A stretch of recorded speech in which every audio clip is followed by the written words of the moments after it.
बिस्मिल्लाहिर्रहमानिर्रहीम। अस्सलाम वालेकुम जी स्टूडेंट्स। ब्रेकफास्ट स्टोरी की समरी। अच्छा, इस स्टोरी में राइटर जो है अपना एक पर्सनल एक्सपीरियंस शेयर करता है।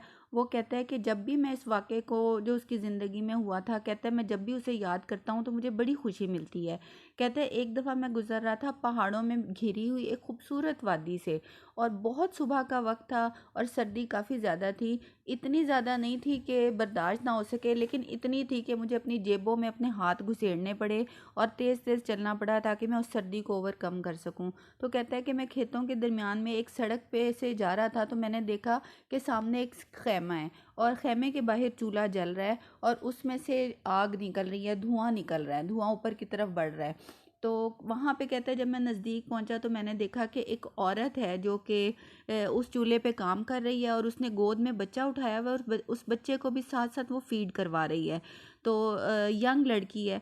और कहते हैं जब मैं ज़्यादा नज़दीक पहुंचा तो मैंने देखा कि वो जो बेकन पका रही थी और डबल रोटी जो बना रही थी, ब्रेड बना रही थी, उसकी खुशबू महसूस होनी शुरू हो गई। तो कहते हैं मैं वहाँ खड़ा देख रहा था कि इतने में एक बूढ़ा और एक नौजवान बाहर निकला। और उन्होंने, बूढ़े की जो थी वो सफ़ेद दाढ़ी थी छोटी छोटी, और नौजवान जो था उसकी स्याह रंग की दाढ़ी थी छोटी छोटी। उनके हाथ और मुंह गीले थे, जैसे सुबह सुबह मुंह हाथ धोते हैं तो पानी के कतरे टपक रहे थे उनके बालों से।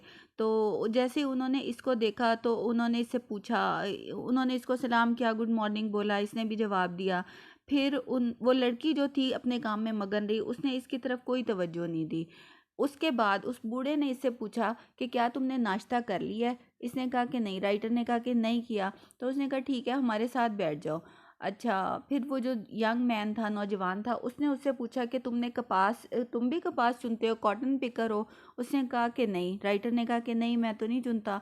तो नौजवान जो होता है, यंग मैन, वो कहता है कि हमने 12 दिन काम किया है और हमने इन 12 दिनों में, यानी जो हमने कमाई की है उसमें हमने नए कपड़े भी खरीद लिए हैं। और दोनों आदमी अपने कपड़ों की तरफ देखते हैं और खुश होते हैं, स्माइल करते हैं। और इतनी देर में जो लड़की होती है उसने खाना तैयार कर लिया होता है, वो बर्तन निकालती है। ये तो बड़ी अच्छी सी प्लेट है, यानी उसने वो जैसे गरीबों के बर्तन होते हैं, वो उस तरह के पुराने बर्तन निकाल के और उसमें जो उसने पकाया होता है, बेकन होता है, ब्रेड होती है, वो डाल रख देती है उनके खाने के लिए, उनको सर्व कर देती है। तो वो उनके मुंह में उसको देख के ना पानी आ जाता है, खाने को देख के। और वो यंग मैन उसको कहता है कि हम 12 दिनों से बड़ा अच्छा खाना खा रहे हैं। फिर वो अपनी प्लेटें भर लेते हैं, खाने लग जाते हैं। और उसके बाद वो कॉफ़ी भरते हैं, कॉफ़ी का एक एक कप पीते हैं। फिर वो उसको खाली करके दोबारा एक एक कप और भरते हैं, फिर उसको पीते हैं। यानी बहुत मज़े से नाश्ता करते हैं सारे मिलके। फिर वो जो आदमी होता है ना, वो उसको कहता है कि क्या तुम कपास चुनना चाहते हो, यानी कॉटन पिकिंग करना चाहते हो? हम तुम्हें अपने साथ काम पे लगा सकते हैं। तो राइटर उसको कहता है कि नहीं, मुझे आगे जाना है, मुझे कॉटन पिकिंग नहीं करनी। तो वो दोनों आदमी फिर उसका शुक्रिया अदा करते हैं और उसको कहते हैं आपसे मिलके बहुत खुशी हुई। यानी उस वक्त तक दिन अच्छी तरह से निकल आता है और वो उनको खुदा हाफिज़ कह के वहाँ से चल पड़ता है। तो गांव की सड़क पे, यानी वो जो रास्ता बना होता है, वो दोनों अपने काम पे चल पड़ते हैं और ये अपने रास्ते पे हो लेता है। तो वो कहता है वो नाश्ता जो मैंने उन लोगों के साथ किया था मुझे हमेशा याद रहता है। अब याद रहने की वजह यह है कि वो इंतहाई गरीब लोग थे। यानी यही 12 दिन है उनकी ज़िंदगी में जिन दिनों में उन्होंने अच्छा खाया भी है और उन्होंने कपड़े भी बनाए हैं।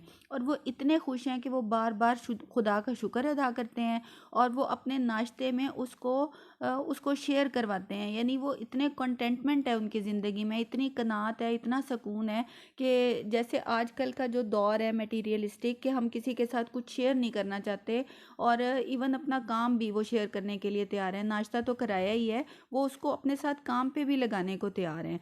तो उसको उनकी जो प्योरिटी ऑफ लाइफ है, जो उनकी ज़िंदगी है, वो बहुत अच्छी लगती है और अट्रैक्ट करती है। तो वो कहता है कि मुझे इस वजह से वो कभी भी नहीं भूला नाश्ता। Thank you.